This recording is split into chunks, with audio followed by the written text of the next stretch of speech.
Conservative isn't just a word, it's a movement, a way of life. And secure the blessings of liberty to ourselves and our posterity. The Conservative Roundtable discusses the conservative movement at the local, state, and national level. Here's your host, Ralph Larigo, chairman of the Erie County Conservative Party on 1270 The Patriot. Welcome back, everyone. I want to remind you that there are a number of ways to listen to this broadcast. Obviously, you can listen at 1270 AM on your radio dial. You can go and listen online at 1270thepatriot.com, on the Buffalo Patriot mobile app, or the simple way, ask Alexa, open 1270 The Patriot. All right, Senator, I want to stay with issues that affect each and every one of our residents. And again, on this energy, the 100-foot rule, that's going to affect, again, residents in their pocketbook. Isn't it? Tell us what that 100-foot rule is, what the repeal means, and what it means to every one of these taxpayers. Sure. So, again, I want to keep in mind for your listeners, the goal is to kill natural gas, fossil fuel companies. That's the goal. So with that in mind, so the 100-foot rule, which was in law in New York, essentially said, if you, let's take a homeowner, you built a house and you were within 100 feet of an existing natural gas hookup, they would hook their line up to your home for free. They would just do it. Now, why would they do that? Well, because they're picking up an additional customer, and then you're going to be a paying customer, natural gas customer, national fuel customer for however long you're in that house or you're in that building or what have you. And that was the law, that was in law that they were allowed to do that, right? In other words, they didn't have to charge you for the whatever work it took. Let's say you were 98 feet. Obviously, there'd be some work involved, but they didn't have to charge the homeowner or the landowner to hook up, provided you were within 100 foot. Now, Democrats, now you might think, why would Democrats want to repeal something that was free to New Yorkers, free to a homeowner? Because they don't want more natural gas customers. They want to make it more difficult. Or they know people will choose natural gas, by the way, because if you weren't convinced they would choose natural gas, then you would assume, well, it won't matter. But that means they know that people would choose, not only because it's free, but because they want natural gas. That's the preference, especially in upstate New York, western New York. They have now made it illegal to do that. So you would have to pay, even if you were within that 100-foot rule. National Fuel would have to charge that customer for the cost of hooking up. So you could still do it, conceivably, but you would have to pay that. And so it's almost a disincentive to do natural gas, because the goal of New York State Democrats, the goal of Kathy Hochul from Western New York, is to put companies like National Fuel, one of the largest employers in Western New York, out of business. And if it's not her goal, then she's even worse than I thought, because she's doing it anyways. That is going to be what happens. If they can't get take any company, pick the company out there, your law firm, anybody. If you couldn't grow, if you were told basically you're going to be limited as to how many future customers you can bring in the door, how long would you stay in that state? How long would you stay in that area? If the state government, the local government, was telling you, we're going to limit your ability to grow your business. It's state incredible. Government is telling taxpayers, it's going to cost you more to get the thing you want. So when Kathy Hochul and Sean Ryan and any single Democrat running for office next year, when they talk to you about affordability, they are lying. Unless they support going the other direction, they are liars, because this is making it more expensive to heat your home in New York State under this rule. So let's go now from our pocketbook to something else that's very important to every single New Yorker: crime. I want to talk about what New York has done in terms of the crime in this state of New York, how they've pandered more to criminals than they've taken care of law-abiding citizens. How, for example, the correction officers have been harmed to the degree that inmates, have more rights than correction officers. How we argue about defunding police, bail reform. Tell us about crime in the state of New York. Judge, you want to jump in, or let me jump in, okay? Since you were the judge, it started with let me go to the poster child and the poster name for all these changes was Caliph out of New York City, but nobody will tell you the true story. And this is what I received in questioning and talking to detectives in New York City. This was a troubled young man who stole a vehicle and smashed it into other vehicles. Put on probation. While on probation, stole, and I don't remember whether it was a backpack or a pair of sneakers. So they picked him up on a violation of probation and put him in jail. Unfortunately, he was forgotten there. It's an exception. His mother didn't care because he was troubled. The ACLU didn't care. Nobody cared. And yes, he spent more time in jail. But then they said, well, he wasn't guilty. That's why they had to release him. No, it was a Mexican national legally in our country who went back home and they had no witness. He got out. 2 years later, he commits suicide, but they're making it as if it happened while he was in jail. Okay? And he was in solitary. Under Obama's, you couldn't put the youth with the adults, so they had to separate them. So that led to bail reform, okay? On bail reform, New York State, I believe, is the only state in the union that does not allow for dangerousness in bail setting. They have taken the discretion away from judges, and they basically have taken away all ability for a judge to assess an individual.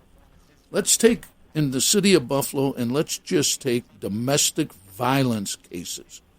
And I was the domestic violence judge for 10 years when I was on the bench, designated by the state. Special trainings on domestic violence. The most critical time in a victim's life is either when that victim or a family member has the courage to call the authorities, come and break and stop the acrimony, or issuing an order of protection. When I was on the bench, we were able to put bail on these individuals, cooling off periods, protection periods. When bail reform first started, I lobbied and debated, but they would not listen to me, that we had to separate domestic violence from normal bail situations. So let's go fast forward. Was it 3 years ago, this woman had an order of protection from the male, father of her children and her husband. But they couldn't hold him. In the morning, she was putting her children in the car to take them to school. He pulled up next to her, pulled out a shotgun, and blew her head off in front of her children. He should have been in jail. That woman would have been alive. Last year, there was another incident in Buffalo, and the person should have been in jail. Now, what the advocates are saying, oh, no, it's not bail reform. We can't do that. They're innocent until proven guilty. What about protecting of victims? There is no consideration for victims. And let me tell you something else I'm going into some other facts. Raise the age, okay? Now, individuals that were 16 and above were treated as adults. Well, all of a sudden, after the bail reform that came, raise the age. These are children. Their frontal cortex has not been developed. They don't have the ability to analyze what is happening in this particular arena. So now, under 16, or 16 and 17-year-olds are now considered juveniles or youth. On a murder there have to be a hearing as to whether they should be charged in criminal court. So what they've done is they've changed the whole system rather than addressing how can we utilize the system we have. The crime has increased dramatically, but you don't read about it because, number one, 16 and 17-year-olds, they're in family court. Their records are sealed. You can't find out. So those numbers are down. Part of this was also discovery reform. So now, immediately, you must notify the defense lawyer, who will tell his client, the name and address of every witness. Within the first month, there was a murder in Niagara Falls on Niagara Street in front of a convenience store. What I found out was it was a witness in a trial that was going to occur the next week. That defendant got out. So let me give you some statistics on raise the age. Okay? In 2021, these were youthful offenders, 16 and 17, 3,303 assaults, arrests, I apologize, for section assaults, homicides, etc. 2024, after raise the age, 5,224. But you can't get the statistics because they're considered juveniles. Okay? Number one. Number two, witnesses are frightened to come forward because they can be harassed. They will know who they are immediately. Now, it's all, well, you got to protect the defendant. What about the victims? What about ordinary citizens? So all of these changes, and the funny thing is when you ask, well, what is your goal? Maybe those of us who have had experience can help you get to a resolution. They have no goal. It's just to destroy the system. I don't know if people understand, but they have actually put in the law that you cannot use the word prisoner. It is an incarcerated individual, a formerly incarcerated individual. One of our members in a debate happened to use the word prisoner. It was almost a fight in the assembly because of utilization of that word. The protest and screams from those democratic socialists we talked about. Now, I am not saying that through the years laws need to be adjusted. Laws need to be analyzed. Okay? But what I'm saying is you can't just completely disregard what is happening. According to New York City Police Commissioner Jessica Tisch, gangs and crews have exploited this lack of accountability by recruiting younger and younger members who carry the guns, commit the shootings, the robberies, the assaults, serious bad things. They carry the drugs and they carry the money. These gangs are not ignorant. They know that we're going to start recruiting younger ones. This was brought up during these changes, but nobody would listen. So now we're sitting with 16, 17-year-olds charged with nonviolent felonies. Look at the amount in the statistics of car thefts, of burglaries, robberies, committed by 16 and 17-year-olds. This is what the raise the age has resulted in. So I think what we need to do is we need to change. Again, we're going to talk about it at the end of the show, but how do we change? We change at the ballot box. Raise the age key provisions. Age change was phased in. Arrest procedures requires parent, guardian of juvenile offenders, adolescent offenders under 18 to be notified. So what you're supposed to... Yeah, go ahead, Ange. All right, I'll go quickly. What you're supposed to do now is bring them to the home. Can you imagine a police officer bringing a juvenile who has committed a crime back to the home of the parent? If the parent, there's going to be another altercation. So we have to go to a break. Look, yeah, we see how passionate you are about this, Ange, and I certainly understand, but we're going to take a break. I'm sorry.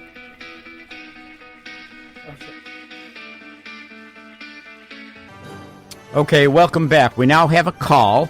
John from Elma. John, are you there? Yes, I am. So who's your me? question for? What's your question?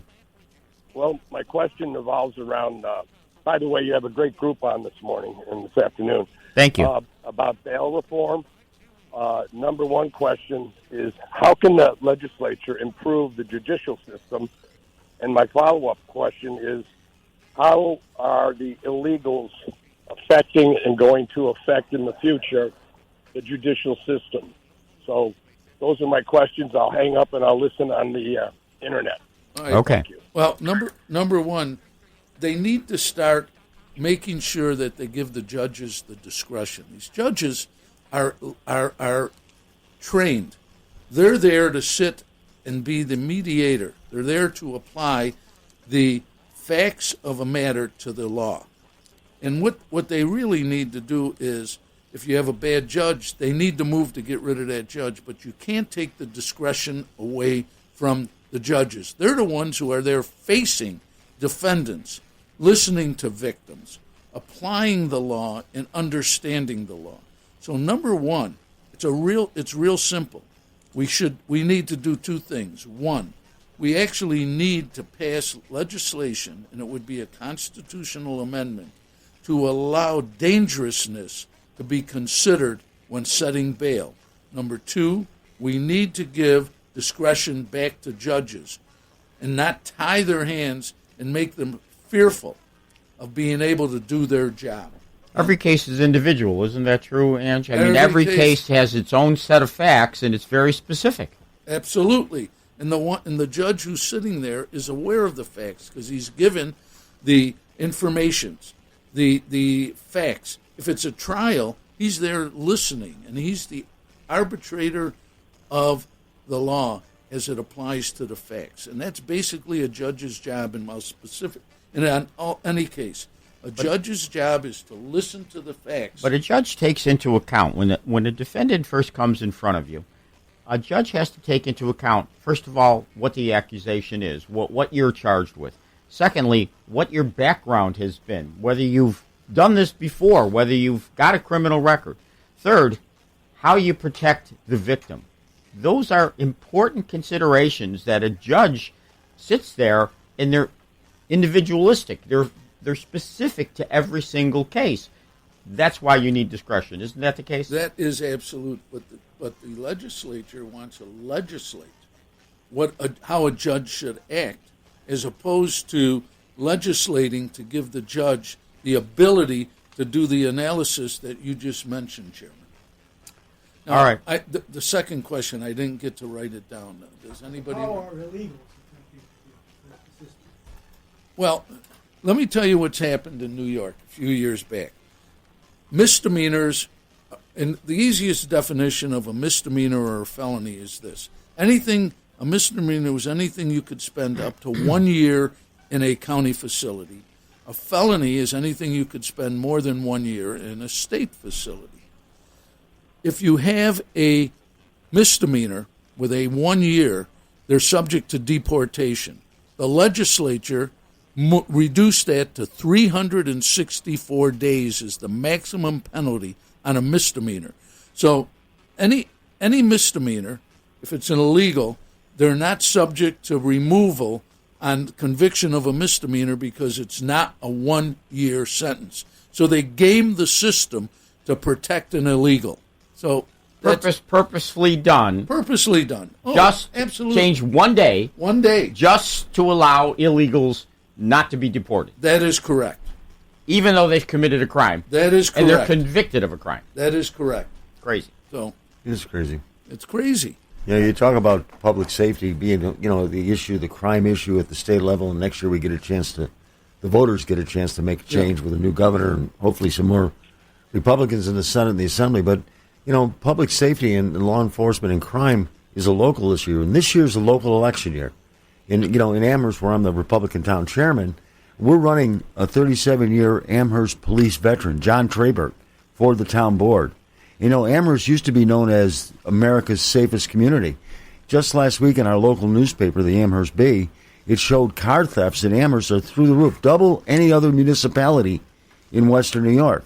Public safety is going to be an issue on the local ballot this year, and in Amherst, voters have a chance to elect a 37-year Amherst police officer detective to the town board who will be able to keep a close eye on public safety and the concerns of a growing senior population in the town of Amherst.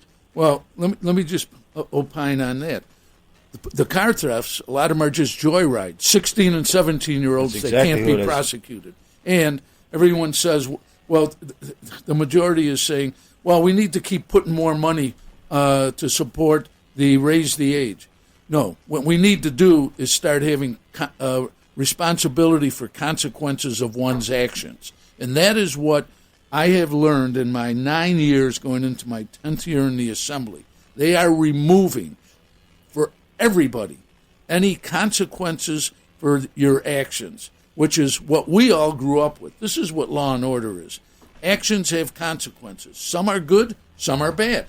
But if your consequence is good, God bless you. But if it's a bad consequence, you can't change the law, which I've seen them do.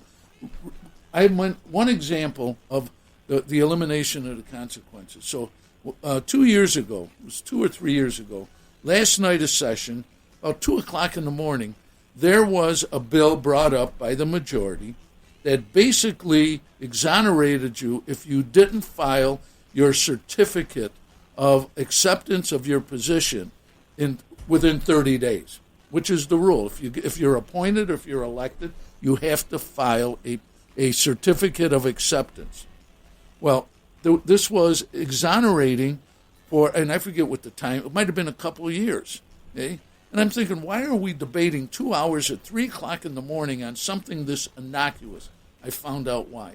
What happened was, and this was somewhere in Long Island, it was a Democratic chair, Democratic executive, appointed a Democrat to a position. She never filed her certificate.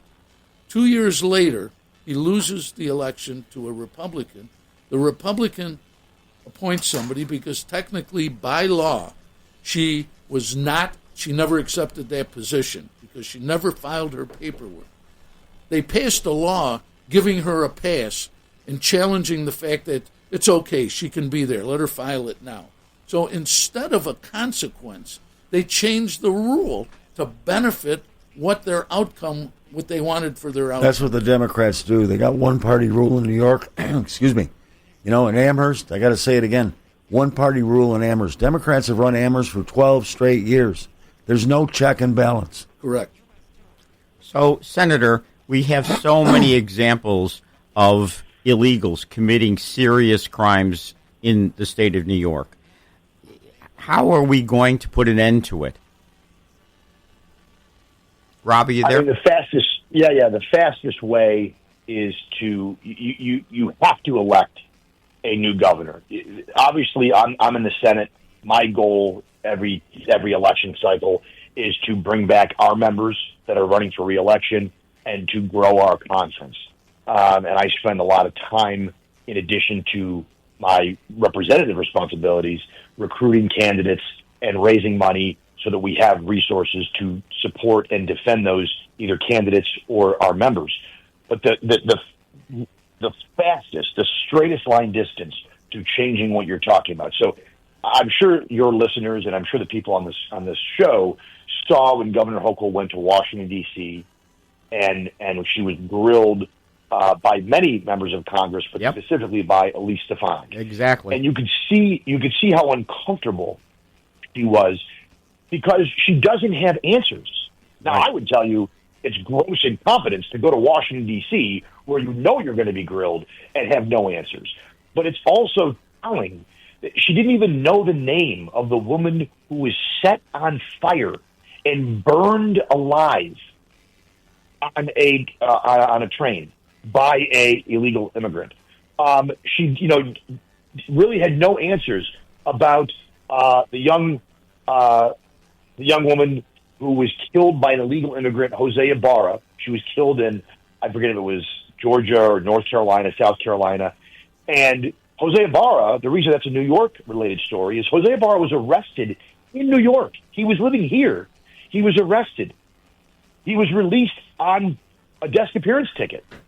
He was also an illegal immigrant. Now, he knew if he went back to court that if he was found guilty, there potentially could be deportation proceedings or whatever. But instead, what did he do? He fled. He went to another state where he murdered a young girl. Lincoln Riley. Now he's in jail. Lincoln Riley.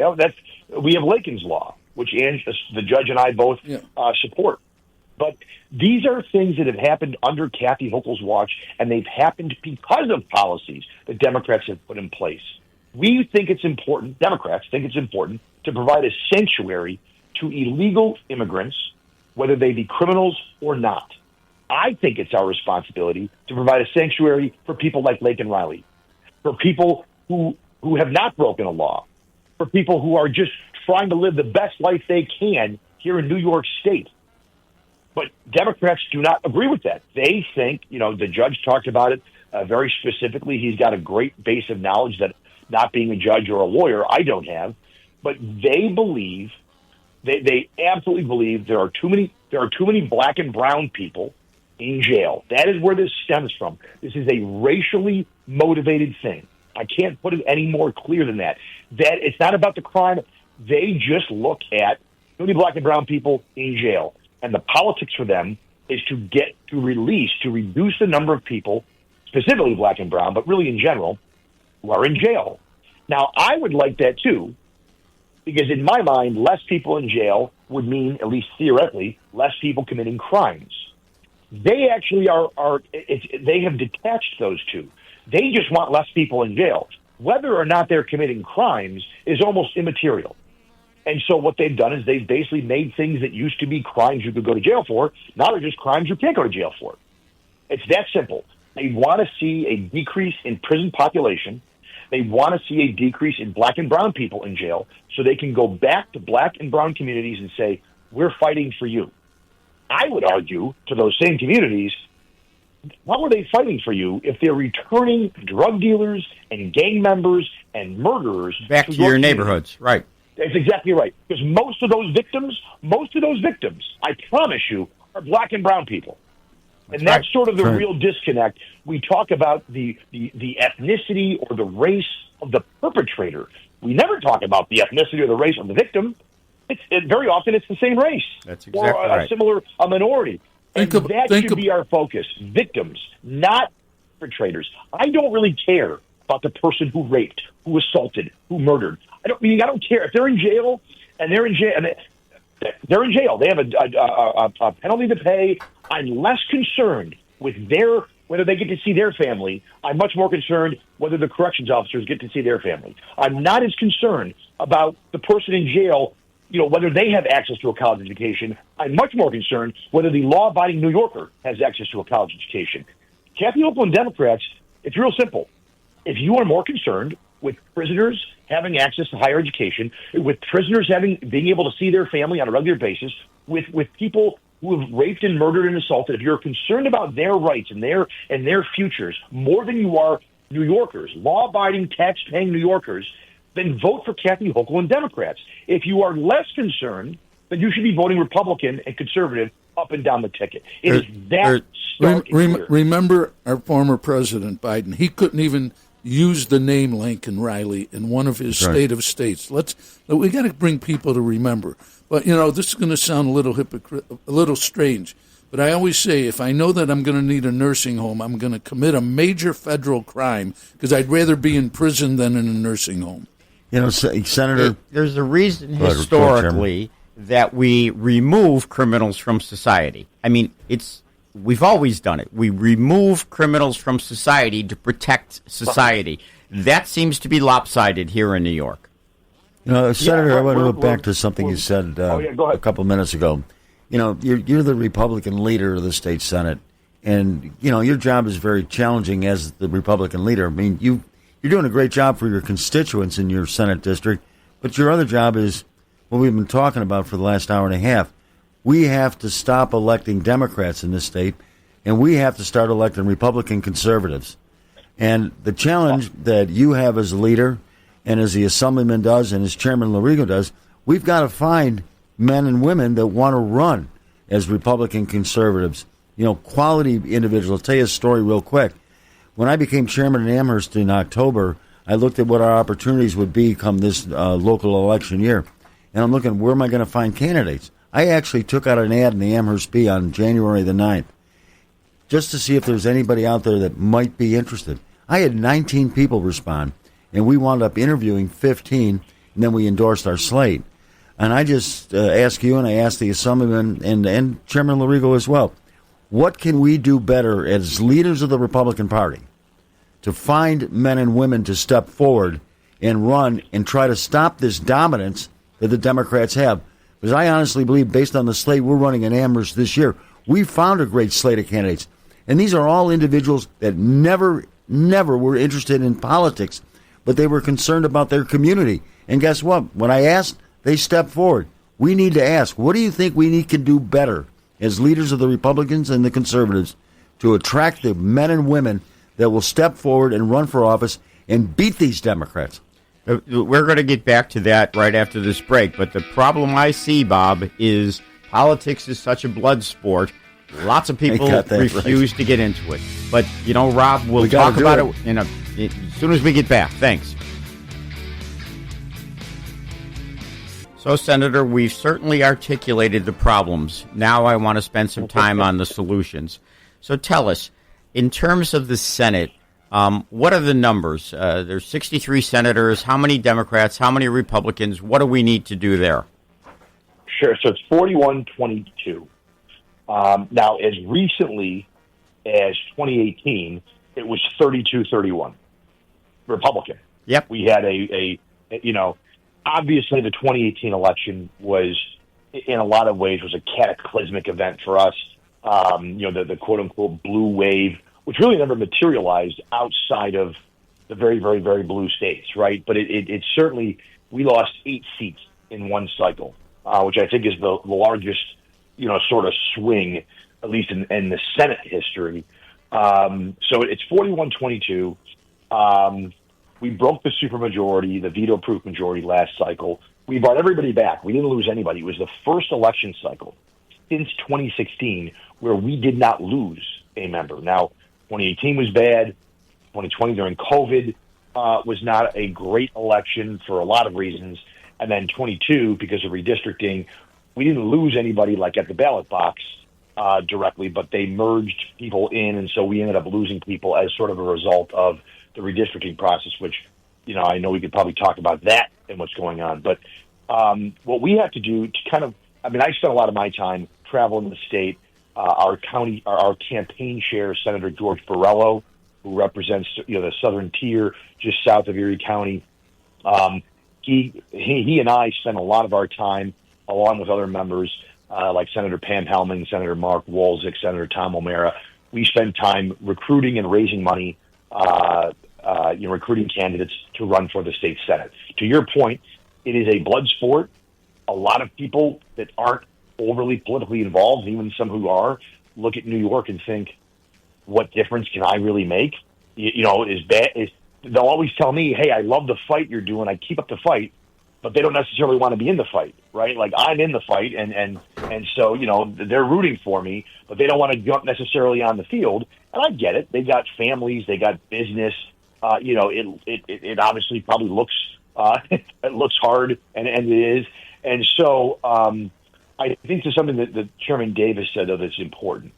So when I was I grew up in what I consider a very strong Republican Party organization in Niagara County. I grew up certainly with a lot of contact with the Erie County Republican. Chairman, you're the chairman of the Conservative Party. I think a lot of us on this call, the judge, we're party people, right? We grew up being on committees, asking petitions, going to events. We understand the importance of the party organization. But I think the reality is, and I think the party organization still plays a huge role mechanically, but when we talk about recruiting candidates, it used to be you just go down your committee list, right? Your committee members, that was where you drew your talent from. That is not the case. If you're only looking internally today, you are missing a lot of talent. To the chairman's point, there are people. I remember we had a rally several years ago. Actually, it was for Marcus Molinaro, who really, ran sort of a very tough campaign against then Governor Cuomo. I don't think a lot of people thought Marcus was going to be able to win. But when we had that rally in Niagara County, it was, that would have been, I think it was 18 or whatever it was. We had a ton of people show up, young people that I never saw before. They weren't on any committee. They weren't a part of the quote-unquote Republican Party, but they clearly were Republicans or wanted to vote for Republicans.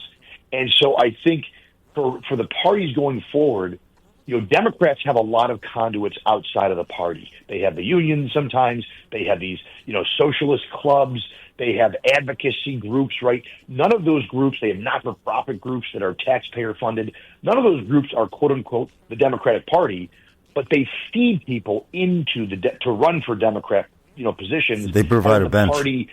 Correct. They provide the bench. I think we have to. The Republican Party, there's a challenge with branding in New York State in some areas. That's not really an issue for us as much as it is downstate. But the reality is we need more grassroots. We need to look for talent outside of just your monthly committee meetings or your committee list.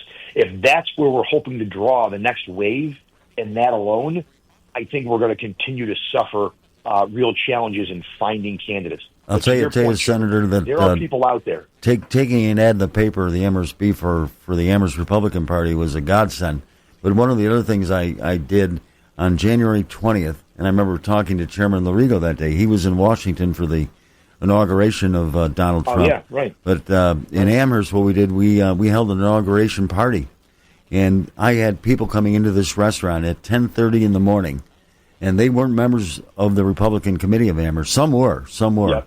But a lot of them were not. And what we did, we captured their name on a clipboard, name, email, and I wound up with 22 new members of the Amherst Republican Committee as a direct result of having that inauguration swearing-in party.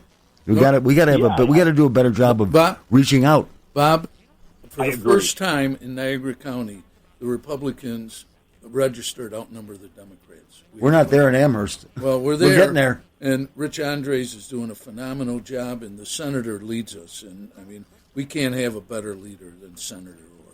There's a lot of people out there listening to this show today, and they got to be shaking their heads that we're allowing Democrats in New York State, in Erie County, in the town of Amherst, to get away with I won't say it, that they're getting away with.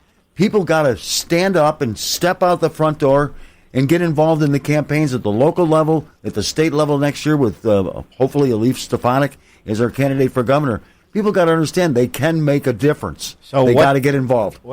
Look, I got involved because my mother taught us that this was public service, and everybody was obligated. It's not just a passing thing. Everybody was obligated to do some type of public service, and that's what this is. The good news is, recently, there's been a number of articles about the Democratic Party has lost registration in 30 states that report registration. There have been more registered Republicans than Democrats. 30 states have reported that. Now, that doesn't give us a plurality yet, but it shows us the trend, and it shows us what needs to be done. Now, Rob, you need 10 more senators to be able to have the 32-31 situation. You need 10. That's, I take it, is something that you're striving for. How obtainable is that? Lee Zeldin brought us to the brink. He brought us right to the edge. He lost by only 337,000 votes. What do you foresee coming next year? So, yes, you're right. It is something I strive for. There's been a lot of conversation recently about redistricting, because of what's going on in Texas. It was laughable to see Kathy Hochul go out there and take umbrage, act offended, because they just recently and have for years engaged in, no question partisan gerrymandering. And what that is, of course, they draw maps and districts that favor Democrats in a state that obviously already has a significant Democratic enrollment advantage. And so when you say attainable, look, we are going to have to chip away at this. And the reason we do is because it's tough to go in to groups, to donors, and say we're going to pick up 10 seats in one cycle. The Democrats in a Democratic state picked up 8. That was the biggest for them ever. So the notion that Republicans would go pick up 10 in one cycle, I think, is probably overly ambitious, maybe even not realistic. I do think we can get there, but we have to get there in part by also rebuilding county and local committees. I can tell you across this state of New York, there are parts of this state where there just is no real Republican organization to speak of, at least not one that you would depend upon to help you elect a congressman or a senator or an assembly member. And so that has to be fixed as well. Senator, can I ask you about picking up a Senate seat right here in Erie County? Let's assume that Sean Ryan gets elected mayor of Buffalo, and I hope the voters in Buffalo, stand up and do not let that happen. But let's assume that happens. I believe we will have a special election for the state Senate seat that represents part of Buffalo, but it represents all of the town of Amherst.